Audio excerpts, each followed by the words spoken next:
Hello everyone. पिछले lecture में हमने डिस्कस किया कि एंटीरियर जो लोब था जिसे हम एडिनो हाइपोफाइसिस कहते थे पिट्यूटरी ग्लैंड से रिलीज होता था। और दूसरा जो लोब था पोस्टीरियर लोब जिसे कहते थे न्यूरो हाइपोफाइसिस। तो ये दूसरा जो लोब था। तीसरा जो मिडियन लोब आज डिस्कस करना है और posterior lobe. Anterior lobe we have completed in 2 lectures. First of all, we discuss about the anterior diuretic hormone, growth hormone, gonadotropin hormone, growth gonadotropin hormone. We discuss further overall 3 hormones respectively are known as luteinizing hormone, thyroid stimulating hormone, or folic acid stimulating hormone, and so on and so forth. आज हम median lobe जो है तीसरा lobe पढ़ते हैं। First of all हमने discuss किया कि जो पिट्यूटरी ग्लैंड होता है उसमें 3 लोब्स होते हैं, एंटीरियर लोब, पोस्टीरियर लोब और तीसरा जो बीच में होता है that is called the median lobe. इसके अंदर जो मेन हार्मोन है that is called melanocyte stimulating hormone. इसका मेन फंक्शन होता है हमारी स्किन को कलर देना, पिगमेंटेशन देना। हमारी स्किन जो है थोड़ी जो है वाइट होती है, समथिंग लाइक जो होती है वो रेड भी होती है और ब्लैक भी होती है, क्योंकि जो मीडियन लोब होता है ये मेलानो स्टिमुलेटिंग हार्मोन रिलीज करता है जो पिगमेंटेशन देता है, कलर देता है स्किन के। बेसिकली सनलाइट की वजह से ये ज़्यादा से ज़्यादा जो है ना वो इंक्रीज़ होता है। बेसिकली प्रेगनेंसी टाइम होती है तो ये ज़्यादा से ज़्यादा रिलीज़ होता है। नॉर्मल फंक्शन इसके तब होते हैं। Is it clear? अब जो मेलानोसाइट स्टिमुलेंट का जो हार्मोन होता है इसके अंदर मेन जो केमिकल होता है जो that is called melanin. Melanin का मेन फंक्शन होता है स्किन को कलर देना, ठीक है, स्किन को कलर देना, पिगमेंटेशन करवाना, that is function of the melanin. Melanin एक केमिकल होता है। अब अफ्रीकन कंट्रीज़ या ऑस्ट्रेलियन कंट्रीज़ के अंदर अगर आप लोग देखोगे तो उसके अंदर मेलानो स्टिमुलेटिंग हार्मोन बिल्कुल भी नहीं होता, ठीक है। उस डिजीज़ को हम बोलते हैं अल्जीमर जो है अल्बिनिज्म डिजीज़। उससे हम क्या बोलते हैं? Albinism disease. ऐसी डिजीज़ जिसमें मेलानो स्टिमुलेटिंग हार्मोन बिल्कुल ही डिफिशिएंट हो जाए, that just release is equal to the zero. That's why it causes the less pigmentation on the body, जिसकी वजह से क्या होता है एक डिजीज़ होती है उसे हम कहते हैं अल्बिनिज्म डिजीज़, जो बेसिकली होता है यूएसए के लोग में होता है। ऑस्ट्रेलियन जो है लोग होते हैं ऑस्ट्रियन होते हैं, ठीक है। साउथ अफ्रीका में जो लोग होते हैं उनमें ये डिजीज़ पाई जाती है। और दूसरा है पोस्टीरियर लोब, जो लास्ट वन लोब होता है जिसे हम पोस्टीरियर लोब होता है just back to the anterior lobe. इसका फंक्शन क्या था? इसके कोई भी हार्मोन नहीं होता, लेकिन स्टोर्ड ये क्या करता है कुछ हार्मोन को स्टोर करके रखता है। No hormone production over here, यहाँ पे कोई भी हार्मोन की प्रोडक्शन नहीं होती on the hand, but just it is a site of the storage of the some hormones like anti diuretic hormone oxytocin. इसको 1 by 1 डिस्कस करना है सेपरेटली और contemporary to the posterior lobe as well. So सबसे पहले है anti diuretic hormone जिसे हम vasopressin भी कहते हैं। तो इसको पहले भी डिस्कस करके आए हैं। एक तो हमने डिस्कस किया था एंटीरियर लोब में, दूसरा हमने डिस्कस करके आए हैं हाइपोथैलेमस में एज वेल।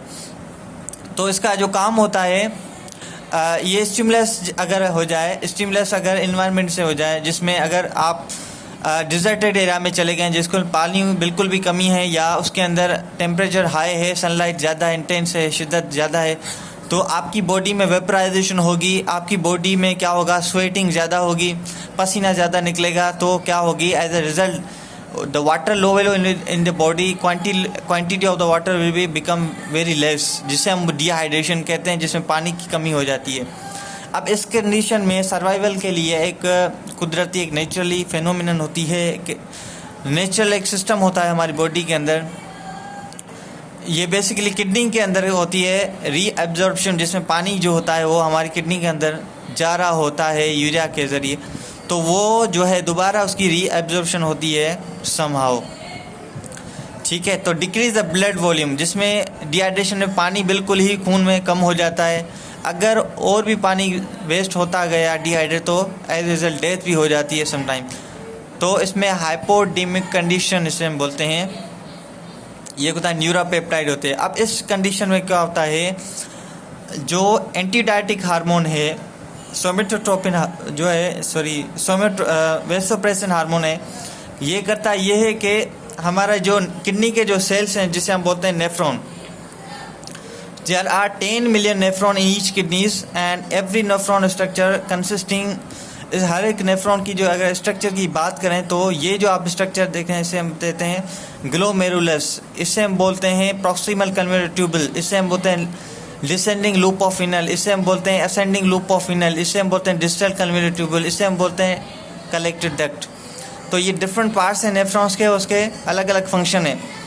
अब अगर बात करें ये जो हम लास्ट जो पार्ट है नेफ्रॉन को, इसे हम बोलते हैं कलेक्टिव डक्ट। ये जो कलेक्टिव डक्ट होती है बेसिकली इसमें होती है रीएब्जॉर्प्शन, बेसिकली एक्वा पोर्स होते हैं छोटे छोटे जो रिसेप्टर्स में यहाँ पे पाए जाते हैं।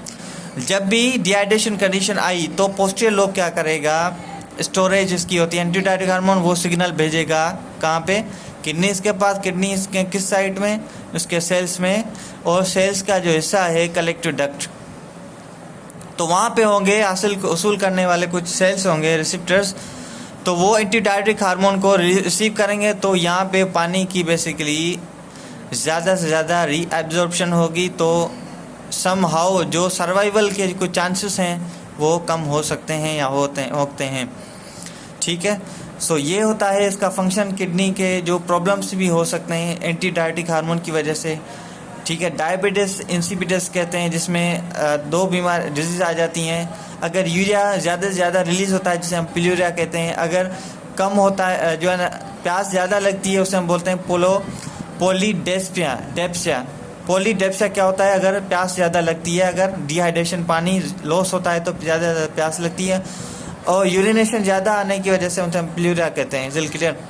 तो ये था एंटीडायरेटिक हार्मोन का फंक्शन और पोस्टीरियर लोब से रिलीज होना। उसके बाद दूसरा जो हार्मोन होता है जो है पोस्टीरियर लोब का, दैट इज ऑक्सीटोसिन। तो नंबर 1 हो गया वेसोप्रेसिन। उसके बाद ऑक्सीटोसिन जिसे न्यूरोपेप्टाइड का नाम भी दिया गया है क्योंकि न्यूरॉन्स के सेल से निकलता है पेप्टाइड, क्योंकि ये एक प्रोटीन की चेन होती है। अब स्टिमुलस जो होता है, फॉर एग्जांपल स्मूथ मसल्स की बात करें, जब भी बच्चे की प्रेग्नेंट जो है कंसेप्शन होती है, बच्चा माँ के पेट से बाहर निकलता है, तो उस कंडीशन में क्या होता है, एक हार्मोन होता है ऑक्सीटोसिन, वो इसमें हेल्प करता है कि उसकी कंसेप्शन ईजिली हो सके। ठीक है, तो उसमें low level of the progesterone होती है, अगर low level of progesterone condition होती है, और हाई लेवल होती है ऑक्सीटोसिन। ठीक है, कब होती है, जब चाइल्ड की बर्थ होती है तब ये ज़्यादा से ज़्यादा ऑक्सीटोसिन रिलीज होता है। ठीक है, और सकलिंग कर जो है ना, जब न्यूट्रिशन जो ग़िज़ा होती है बच्चे की वो टोटल माँ के अंदर होती है जब बच्चा पेट में होता है, but after the separation, after coming to the new life on the earth, ज़मीन पे आके या माँ की वाली ज़िंदगी, पेट वाली ज़िंदगी से दुनिया वाली ज़िंदगी में आके वो अपना टोटली डिपेंडेंस होती है उसकी माँ के मिल्क से। ठीक है, तो वहाँ पे से सकलिंग वो करता है, सो उसकी वजह से ये ऑक्सीटोसिन ये सारा का सारा काम करता है। एक तो मेमोरी ग्लैंड्स को एक्टिव करता है, ये क्या कहते हैं मिल्क की फार्मेशन करवाते हैं, यूट्रस को भी एक्टिव करता है। ठीक है, उसकी आर्टियोल्स जो होती हैं, उसके वेन्स होती हैं, ब्लड वेसल्स। अब पढ़ते हैं इसके फंक्शंस क्या होती हैं। सबसे पहले जो सर्विक्स होता है, जो लास्ट पार्ट होता है यूट्रस का, जहाँ पे बच्चे की कंसेप्शन होती है, ठीक है, उसकी स्ट्रेचिंग में हेल्प करता है। ये बेसिकली फीमेल के अंदर होता है। Let down the reflex, milk की इंजेक्शन होती है, मिल्क का बनना भी क्या होता है काम ऑक्सीटोसिन का। तो ये आपको फंक्शंस याद करने हैं, जो भी जो है टॉपिक्स डिस्कस करते जा रहे हैं और नोट्स बनाते जाएं। सेक्सुअल एक्टिविटी को भी एक्टिव करता है, सेमिन का बनना, एजेकुलेशन, सेमिन जो है ना, सेमिन बेसिकली होता है एग होता है या स्पर्म हो सकता है, दैट इज जो है सेमिन। तो ये बेसिकली मेन के अंदर होती है सेमिन। उसके बाद अगर बात करें ऑक्सीटोसिन क्या करता है, इनहिबिट्स द लेबर। ये लेबर होता है, लेबर किसे बोलते हैं, जब यूट्रस की जो वॉल्स होती है वो कंटेक्ट रिलैक्स होती हैं, इसे हम लेबर कहते हैं। तो उसको एक्टिव जो है ना वो कम करता है। रप्चरिंग ऑफ द यूट्रन, जब बच्चा की कंसेप्शन होती है तब जो यूट्रस की जो वॉल्स होती हैं वो बिल्कुल ही रप्चर हो जाती हैं, वो बिल्कुल ही ब्रेकिंग होती है इसे, ठीक है। ब्रेकिंग को हम बोलते हैं रप्चरिंग। इस लेक्चर में हमने डिस्कस किया, इसको रिवीजन अगर करें तो मीडियन लोब हमने डिस्कस किया, जिसमें मेन जो हार्मोन है मेलेनोस्टिमुलेटिंग हार्मोन, जिसका फंक्शन होता है किडनी को जो है ना हमारी स्किन को, हमारी बॉडी को कलर देना है, पिगमेंटेशन करना। अब उसमें जो मेन केमिकल होता है मेलेनिन, ठीक है, ये रिलीज होता है मेलेनोसाइट से, और ये बेसिकली अगर डिफिशिएंसी हो जाए, कमी हो जाए, तो क्या होती है, एक डिजीज़ हो जाती है जिसे हम अल्बिनिज्म कहते हैं। ये USA, Australian, south African countries में पाई जाती है। उसके बाद पोस्टियन लोब में हमने anti diuretic hormone vasopressin hormone का फंक्शन पढ़ा कि ये क्या करता है, जब डिजर्टेड एरिया में अगर चले जाएं तो उसमें डिहाइड्रेशन कंडीशन में ये पानी की रिएब्सॉर्प्शन करता है। सो